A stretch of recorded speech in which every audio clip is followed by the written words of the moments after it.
ಐಪಿಎಲ್ನಲ್ಲಿ ವೇಗದ ಶತಕ ಸಿಡಿಸಿದ ಯುವ ಆಟಗಾರ ವೈಭವ್ ಸೂರ್ಯವಂಶಿ ಅವರನ್ನ ಕ್ರಿಕೆಟ್ ದಿಗ್ಗಜರು ಕೊಂಡಾಡಿದ್ದಾರೆ. ಬಿಹಾರ ಮುಖ್ಯಮಂತ್ರಿ 10 ಲಕ್ಷ ಬಹುಮಾನ ಘೋಷಿಸಿದ್ದಾರೆ. ವೈಭವ್ ತಮ್ಮ ಯಶಸ್ಸಿಗೆ ಕಾರಣರಾದ ಹೆತ್ತವರಿಗೆ ಮತ್ತು ಕೋಚ್ಗಳಿಗೆ ಕೃತಜ್ಞತೆ ಸಲ್ಲಿಸಿದ್ದಾರೆ. ಐಪಿಎಲ್ನಲ್ಲಿ 35 ಎಸೆತದಲ್ಲಿ ಶತಕ ಸಿಡಿಸಿದ ರಾಜಸ್ಥಾನ್ ರಾಯಲ್ಸ್ನ ವೈಭವ್ ಸೂರ್ಯವಂಶಿ ಆಟವನ್ನ ಇಡೀ ಕ್ರಿಕೆಟ್ ಲೋಕ ಕೊಂಡಾಡಿದೆ. ಕ್ರಿಕೆಟ್ ದೇವರು ಅಂತ ಕರೆಸಿಕೊಳ್ಳುವ ಸಚಿನ್ ತೆಂಡೂಲ್ಕರ್ ವೈಭವ್ನ ನಿರ್ಭೀತಿ ಆಟ, ಬ್ಯಾಟ್ ಬೀಸುವ ವೇಗ, ಮುಂಚಿತವಾಗಿ ಚೆಂಡನ್ನ ಲೆಂತ್ ಗ್ರಹಿಸಿಕೊಂಡು ಆಡೋ ರೀತಿ, ಚೆಂಡನ್ನ ಬೌಂಡರಿ ಹೊರಕ್ಕೆ ಅಟ್ಟೋ ಪರಿ ಎಲ್ಲವೂ ಬಹಳ ಸೊಗಸಾಗಿದೆ ಅಂತ ಟ್ವೀಟ್ ಮಾಡಿದ್ದಾರೆ.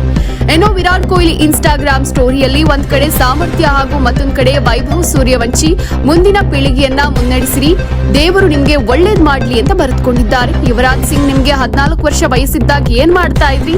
ಈ ಬಾಲಕ ವಿಶ್ವ ಶ್ರೇಷ್ಠ ಬೌಲರ್ಗಳನ್ನ ಮನಸೋ ಇಚ್ಛೆ ದಂಡಿಸುತ್ತಿದ್ದಾನೆ, ಈತನ ಹೆಸರು ನೆನ್ಪಿಟ್ಕೊಳ್ಳಿ ಅಂತ ಟ್ವೀಟ್ ಮಾಡಿದ್ದಾರೆ. ಇನ್ನು ಭಾರತ ಟಿ20 ತಂಡದ ನಾಯಕ ಸೂರ್ಯಕುಮಾರ್ ಯಾದವ್, ಮೊಹಮ್ಮದ್ ಶಮಿ, ಖ್ಯಾತ ವೀಕ್ಷಕ, ವಿವರಣೆಗಾರ ಇಯಾನ್ ಬಿಷಪ್ ಸೇರಿ ಅನೇಕರು ವೈಭವ್ನ ಕೊಂಡಾಡಿದ್ದಾರೆ.